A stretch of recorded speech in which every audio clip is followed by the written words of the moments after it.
Selamat pagi Bapak Ibu dan saudara-saudaraku, salam sejahtera bagi kita sekalian. Apa kabar pagi ini? Harapan dan doa saya kita semua sudah bangun, membuka mata kita untuk menyaksikan anugerah Tuhan yang baru. Kiranya kita semua selalu bersemangat, selalu bersuka cita dalam anugerah Tuhan kita Yesus Kristus. Senang sekali kita berjumpa kembali pada pagi ini. Kiranya firman Tuhan yang akan menjadi pandu kita berjalan di hari ini, di minggu ini, bahkan sepanjang bulan ini. Marilah kita merendahkan diri menerima sabda Tuhan.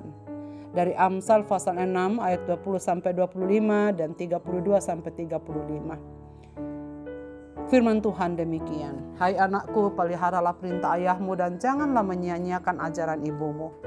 Tambatkanlah senantiasa semuanya itu pada hatimu, kalungkanlah pada lehermu. Jikalau engkau berjalan, engkau akan dipimpinnya. Jikalau engkau berbaring, engkau akan dijaganya. Jikalau engkau bangun, engkau akan disapanya, karena perintah itu pelita dan ajaran itu cahaya, dan teguran yang mendidik itu jalan kehidupan, yang melindungi engkau terhadap perempuan jahat, terhadap kelicikan lidah perempuan asing. Janganlah menginginkan kecantikannya dalam hatimu, janganlah terpikat oleh bulu matanya. Siapa melakukan zina tidak berakal budi, orang yang berbuat demikian merusak diri. Siksa dan cemooh diperolehnya, malunya tidak terhapuskan.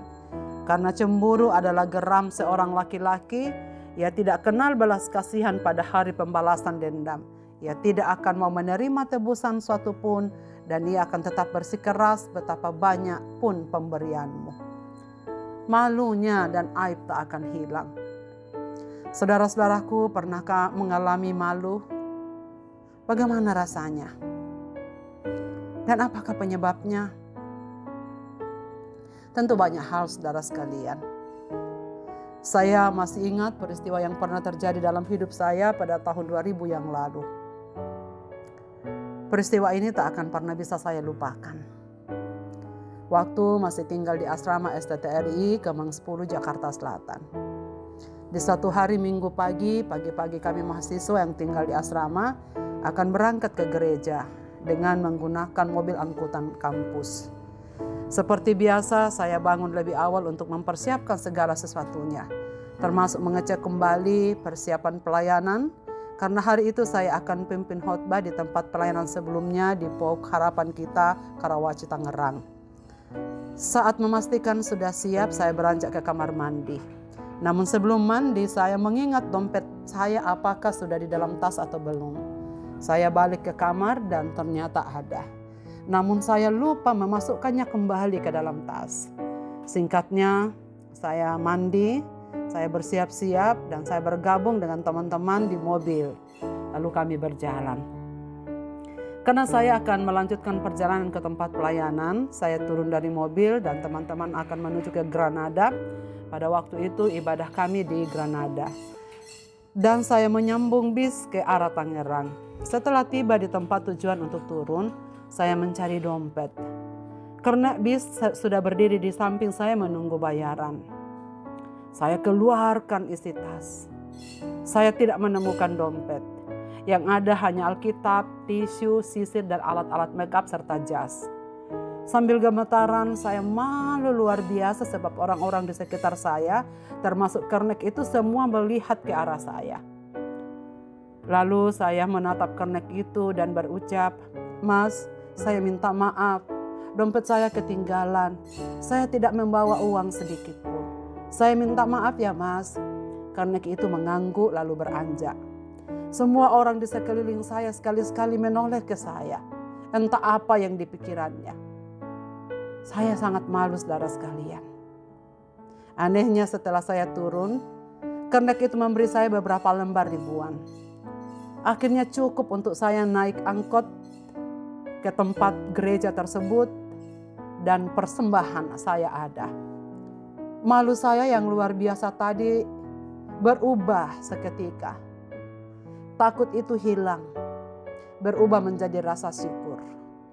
Saya melihat peristiwa itu sebagai tangan Tuhan yang campur tangan di dalam kelemahan saya. Saudara-saudaraku, tapi teks yang kita baca pagi ini bercerita tentang rasa malu yang tak akan pernah bisa hilang, yakni akibat dari dosa perzinahan. Setiap kali mengingatnya atau setiap orang mengingatnya akan terus menimbulkan rasa malu di hati kita. Ada ungkapan yang mengatakan lelaki lemah terhadap 3 hal, yaitu harta, tahta, dan wanita. Di antara ketiganya jelas wanita merupakan kelemahan pria yang paling besar. Bahkan tak jarang kita mendengar tokoh-tokoh besar termasuk pendeta jatuh ke dalam jerat dosa perzinahan. Dengan kata lain, tak ada seorang pun yang kebal terhadap godaan perzinahan. Penulis Amsal menggambarkan godaan tersebut dengan personifikasi perempuan jahat, perempuan asing, perempuan sundal, dan perempuan zina yang merupakan istri sesama. Perempuan-perempuan itu menjerat laki-laki muda untuk kepentingan perutnya sendiri. Namun, di balik pesona yang memikat, dosa perzinahan memiliki konsekuensi yang sangat serius. Konsekuensinya adalah tidak akan luput dari hukuman, membayar 7 kali lipat, dan harta seisi rumahnya sebagaimana kebiasaan di masa itu harus diserahkan, merusak diri sendiri, mendapatkan siksa dan cemooh, serta malu yang tidak terhapuskan. Hal ini terjadi sebab Allah sangat menjunjung tinggi kekudusan perkawinan. Perkawinan adalah anugerah dan karunia Allah sendiri yang harus dinikmati suami istri.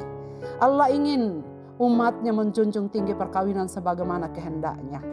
Anak-anak perjanjian Allah, yakni umatnya yang berzina, akan mengalami kesulitan dan malu, apalagi aib mereka itu tidak akan hilang.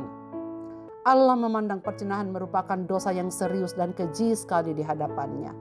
Dan terhadap pasangan tak bersalah yang dikhianati, rasa malu dan aib dosa tinggal dengan pihak yang bersalah selama sisa waktu hidupnya. Walaupun kesalahan perzinahan dapat diampuni apabila ia bertobat, malunya akan tinggal karena bekas lukanya tidak akan pernah sembuh secara sempurna. Kerugian yang ditimbulkan tidak akan pernah diganti secara memadai. Nama baik yang telah ternoda tak akan bisa hilang sepenuhnya. Saudara-saudaraku, ingatkah bagaimana Raja Daud hancur saat ia jatuh dalam dosa perzinahan? Rasa malu yang harus ia tanggung. Anak yang dilahirkan dari perzinahan itu meninggal.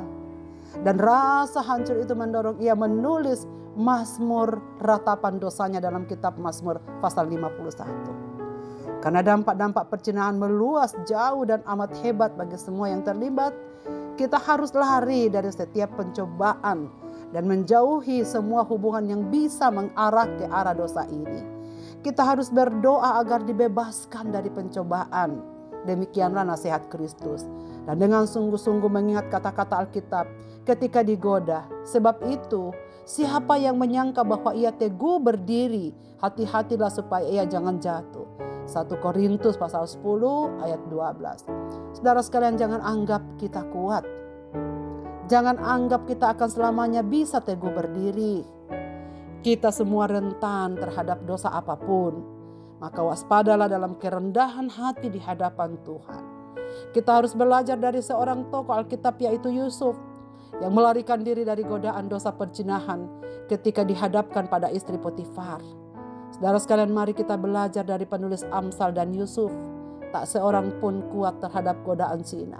Karena itu jangan sok kuat. Amsal mengingatkan kita, hai anakku, peliharalah perintah ayahmu dan janganlah menyanyiakan ajaran ibumu. Ingatlah nasihat dari orang tua sebagai hikmat dari Allah. Sebuah keluarga terdiri dari seorang ayah, seorang ibu, dan seorang anak atau beberapa orang anak. Yang mereka harus menjaga kesatuan kekompakan, menjunjung tinggi keluarga, rumah tangga yang diberikan oleh Allah. Ayah dan ibu harus bersama-sama terlibat dalam pembinaan rohani anak-anak. Maka anak-anak wajib menghormati orang tua dan mendengar nasihatnya. Sebab kesetiaan dalam pernikahan dan kasih timbal balik antara anggota seisi keluarga akan sangat dimuliakan dan sangat berharga di mata Tuhan. Marilah kita berdoa. Bapa Surgawi, kami mengucap syukur untuk firman-Mu pada pagi ini. Terima kasih atas nasihat-Mu yang Engkau sampaikan kepada kami melalui hamba-Mu Salomo. Hamba-Mu berdoa untuk semua pendengar renungan pagi yang telah mendengar dan menerima sabda ini. Biarlah menjadi awasan bagi kami bahwa kami pun semua rentan bisa jatuh ke dalam dosa, perzinahan dan dosa yang lain.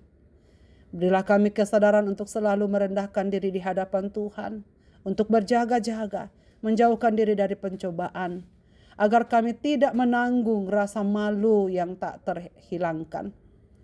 Ya Bapa di sorga, bantulah kami supaya kami menjaga kekudusan hidup kami masing-masing. Bantulah semua suami istri yang mendengarkan renungan pagi ini untuk menjaga pernikahan mereka. Bantulah semua ayah, ibu, dan anak-anak supaya bekerja sama untuk membangun rumah tangga. Di dalamnya Tuhan hadir, menyatakan kesuciannya. Agar kami semua memuliakan Tuhan dari tengah-tengah kehidupan keluarga, dari tengah-tengah kehidupan perkawinan kami. Supaya umat-umat-Mu menjaga kekudusan hidup mereka dimanapun mereka berada. Dan dengan demikian kami dapat memuliakan Tuhan di dalam kehidupan kami. Ke dalam tangan kasih-Mu Bapa kami serahkan kehidupan kami sepanjang hari ini, apapun yang akan kami kerjakan. Dan biarlah kami terus memuliakan Tuhan dalam segala aspeknya. Dalam Kristus Tuhan kami berdoa. Amin. Selamat beraktivitas Bapak, Ibu, dan saudara-saudaraku. Tuhan Yesus memberkati kita sekalian.